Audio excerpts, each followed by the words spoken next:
4-cü siniflər yaxın əyləşsin, çünki bu video məhz onlar üçündür.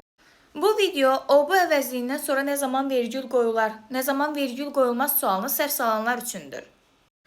O bu əvəzliyi ilk növbədə mübtəda olarsa, kim nə suallarından birinə cavab verərsə, özündən sonra isim, sifət, say, zərf, feili sifət, modal sözlər gələrsə, o bu əvəzliyindən sonra vergül qoyulacaq.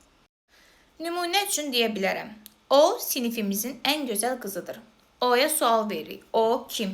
İlk növbədə birinci şərti ödədi. Mübtəda vəzifəsində çıxış etdi. Daha sonra özündən sonra isim gələrsə, sinifimizin və burada başa düşürük ki, o əvəzliyindən sonra mütləq şəkildə vergül qoyulacaq. Yaxşı, bəs nə zaman o bu əvəzliyindən sonra vergül qoyulmur?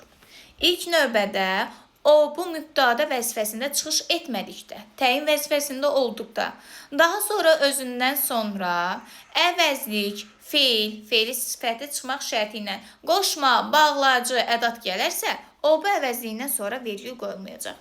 Məsəl üçün, o qızı mənə tapın. O'ya sual verəndə hansı qızı sualına cavab verirsə, o əvəzliyindən sonra vergül qoyulmayacaq.